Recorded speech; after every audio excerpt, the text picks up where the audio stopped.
Hai, salam jumpa kembali dengan Dokter Ida di sini. Assalamualaikum warahmatullahi wabarakatuh. Kita kali ini jumpa kembali dalam channel YouTube kesayangan para sahabat sekalian, yaitu channel Dokter Ida Skincare Center.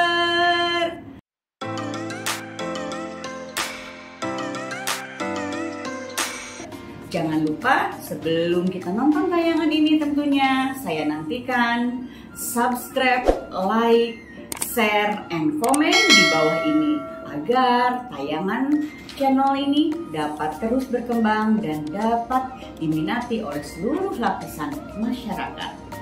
Nah, para sahabat yang berbahagia, kali ini kita akan membahas tentang masalah flek melasma.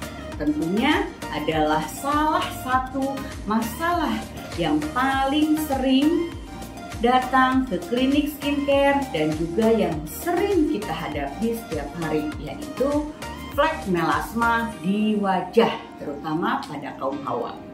Nah, memahami bagaimana melasma itu terjadi, tentunya kita perlu memahami bahwa kulit wajah kita ini memiliki 3 lapisan. Di antaranya adalah lapisan epidermis, dermis, dan subkutis. Nah, kulit di bagian paling bawah ini adalah produksi pigmen yang disebut melanosit. Melanosit ini disuplai oleh pembuluh darah yang berada di bawahnya nih, ya. Nah, melasma sendiri itu cukup sering terjadi dengan perbandingan 3 dari 10 orang yang mengalami pigmentasi melasma. Biasanya masalah ini sering terjadi karena multifaktorial. Di antaranya dapat disebabkan oleh genetik atau bawaan, oleh hormonal, seringnya terpapar sinar matahari dengan tidak menggunakan tabir surya pada saat jam 9 sampai jam 15. Nah, kira-kira bagaimana sih dok cara mencegah melasma itu sendiri supaya tidak terjadi pada kulit wajah yang sehat?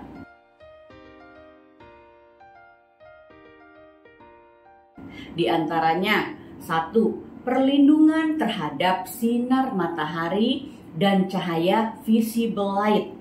Nah, bila sekalipun aktivitas kebanyakan ya para sahabat di dalam ruangan, misalnya kerja di kantoran, di pabrik, ataupun di ruang kerja, di dalam mobil, dan tidak banyak terpapar atau terkena sinar matahari, apakah benar dok masih membutuhkan pemakaian tabir surya yang rutin?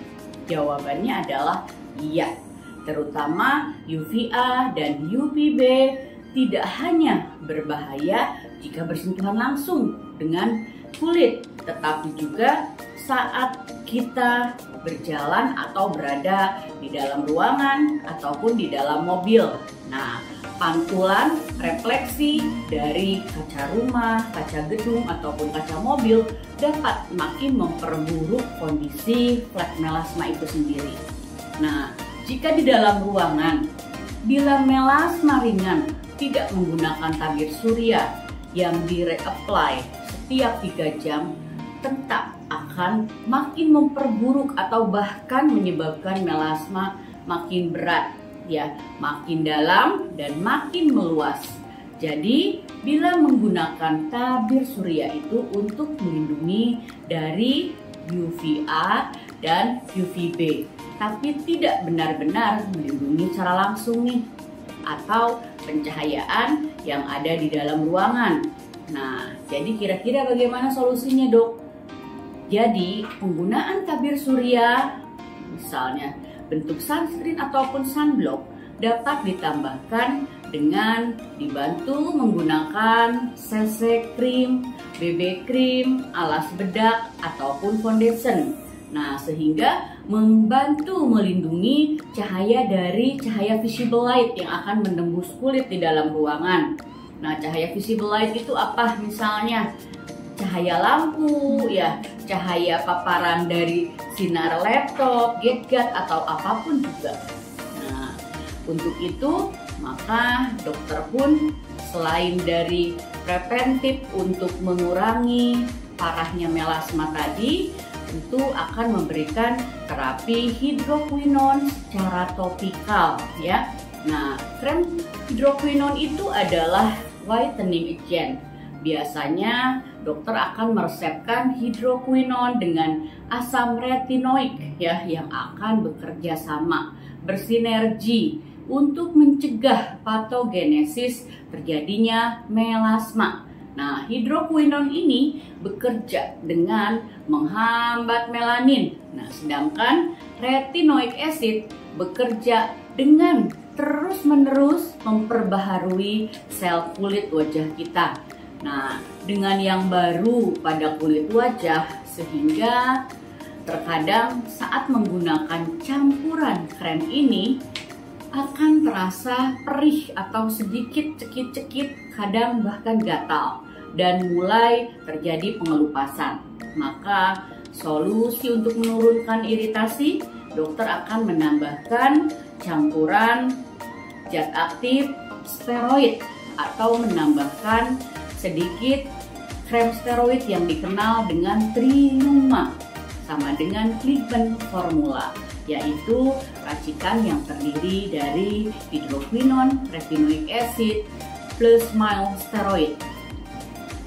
Nah, selanjutnya, mengapa penggunaan krem racikan dokter banyak yang berasumsi katanya akan menjadi kecanduan? Benar tidak, Dok? Nah, ini yang perlu diluruskan.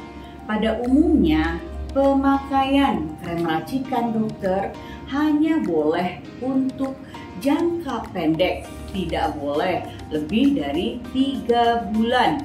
Nah, kebanyakan yang memakai krem steroid ini menganggap kulit wajah mereka itu seolah-olah terlihat lebih baik, lebih bagus, lebih cerah, dan langsung kelihatan glowing. Nah, sehingga banyak disalahgunakan oleh para kaum hawa nih sebagai pemakaian krem rutin yang bebas beredar, sebagai krem dewa yang selalu digunakan bahkan tanpa persepan dokter dan dijual bebas serta dibeli secara bebas pula. Nah, hal ini yang harus kita cegah. Jadi pemakaian krem rutin yang bebas beredar ini yang akan sangat berbahaya dan merugikan kulit wajah kita. Hidroquinon dan topical steroid itu sama dengan not for long term us, ya, karena krem racikan tersebut merupakan obat yang harus dikonsultasikan, yang harus diresepkan terlebih dahulu oleh dokter dan di bawah pengawasan dokter tentunya. Tidak dapat digunakan secara terus-menerus dalam jangka panjang ataupun seumur hidup. Produk whitening agent yang aman digunakan jangka panjang untuk kasus flek melasma di wajah, diantaranya adalah yang mengandung zat aktif 1. Vitamin C, misalnya 2. Kojic acid, 3. Arbutin, misalnya 4. Asam tranexamat. Itu adalah zat-zat yang aman digunakan dalam jangka waktu yang panjang ataupun lama sebagai whitening agent yang dapat digunakan dalam bentuk krem pelembab ataupun serum di kulit wajah kita sebagai pemakaian rutin.